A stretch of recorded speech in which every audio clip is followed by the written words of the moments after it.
Hi guys, ఎట్లున్నారు? మంచిగున్నారు? నేనైతే మంచిగా ఉన్నా.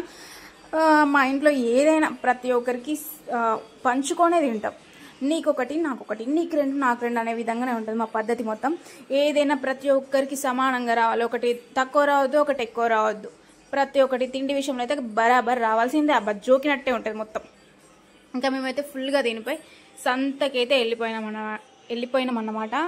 మా ఊర్లో ప్రతి గురువారం సంత జరుగుతుంది. మా ఊరికే చుట్టుపక్కల ఉన్న ఊర్లు మొత్తం వచ్చి కూరగాయలు మా తానే తీసుకుంటారు అనమాట.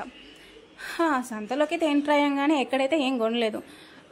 ఒక 10-15 మినిట్స్ అయితే సంతలో మొత్తం తిరిగేసి ఫుల్గా మొత్తం స్టార్టింగ్ నుండి ఎండ్ వరకు ఒక రౌండ్ వేసేసి ఒక 2-3 రౌండ్లు వేసేసుకొని ఆ తర్వాత స్టార్ట్ చేసినాం. ఇక మన ఆడవాళ్ళంటే ఇట్లుంటుంది మొత్తం. షాపింగ్ అయినా సంత అయినా ఏదైనా ఫస్ట్ ఒక పారి చూడాల్సిందే మొత్తం, తర్వాతనే కొనుడు స్టార్ట్ చేస్తాం.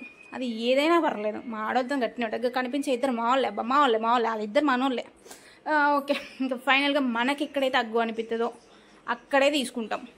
మాకైతే అన్న అయితే అగ్గోకి ఇచ్చింది కాబట్టి అక్కడే తీసుకున్నాం. ఇంకా అది కొనుట్లో అయినా రేట్ అయినా ఏదైనా మన ఆడోళ్ళు ఏ చెప్తే గక్కడికే, అంటే మనం ఏది ఫిక్స్ చేసుకుంటే రేటు గా రేటుకే వాళ్ళు కూడా ఫిక్స్ అవ్వాలి కదా. గట్లనే ఉంటుంది. రూపాయి అంటే ఆ రూపాయికే ఇవ్వాలి అన్న. ఆ రూపాయికి ఇచ్చేంతవరకు మనం అక్కడ గీసులాట ఉంటుంది కంపల్సరీ. ఇక మా మమ్మీ వాళ్ళు అయితే కూరగాయలు అయితే తీసుకున్నారు. బీరకాయలు, బెండకాయలు, సంసం కూరగాయలు అయితే తీసేసుకున్నాం. అబ్బా, ఇంకా ఆలోచిస్తున్నాం ఏం తీసుకుంటామని సీదా అక్కడ నుంచి మసాలా తానికి వెళ్ళిపోయినాం. బిర్యానీలో అయినా, బగారాలో అయినా, చికెన్లో అయినా మసాలా అంటే మసాలా మొత్తం ఆ స్పైసీనెస్ రావాలంటే కంపల్సరీ మసాలాలు ఉండాలబ్బా. ఉంటేనే అందులో ఒకటి అక్కడ అన్న అయితే 10 రూపీస్కే బోల్డ్ అంత పెడుతుండనమాట. నిజంగా చెప్తున్నా, నేను అంత పెట్టే వాళ్ళని ఎక్కడ చూడలే. హన్మకొండలో అయితే అస్సలు కొంచెం గిచ్చి పెడతా ఉంటారు అన్నమాట. ఇంకా అన్న అయితే మస్తుగా పెడుతుండే. మా మమ్మీ వాళ్ళు కూడా తీసేసుకున్నారు. ఇక అక్కడి నుంచి సీదా పానీపూరి బండి కనబడ్డది. ఆడోళ్ళకు పానీపూరి బండి కనబడితే ఎట్లుంటుంది ముచ్చట.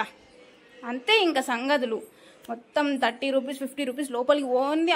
కుదరదు. మనం ఏం తిన్నా కూడా పానీపూరి తినకపోతే అది వేరే, ఇంకా సాటిస్ఫాక్షన్ అవ్వదు కదా. సగం కాలు అట్లా ఉండడం వల్ల సీదా బండి దానికి అయితే వెళ్ళిపోయినాం. మనిషికి 30 రూపీస్ అయితే తిన్నాం. హ్యాపీగా కడుపు నిండా తిన్నాం. ఏమో అబ్బా, పానీపూరి అంటే ప్రతి ఒక్కరికి ఎమోషన్. అంతే, అది ఆడోళ్ళకైనా మొగోళ్ళకైనా. ఆడోళ్ళకే అని కాదు, మొగోళ్ళకి కూడా మంచి ఎమోషన్ అని చెప్పొచ్చు అనమాట. పానీపూరి ఎన్ని తిన్నా కూడా 100 రూపీస్ ఇది తిన్నా కూడా లాస్ట్కి స్వీట్ పాపడైనా, మసాలా పాపడైనా అవి తినకపోతే అసలు సాటిస్ఫాక్షన్ అనిపించదు అబ్బా. నిజంగా చెప్తున్నా. ఇక మేమైతే మంచిగా కూరగాయలు తీసేసుకొని ఫైనల్గా మా ఇంటికి వెళ్ళిపోయినాం.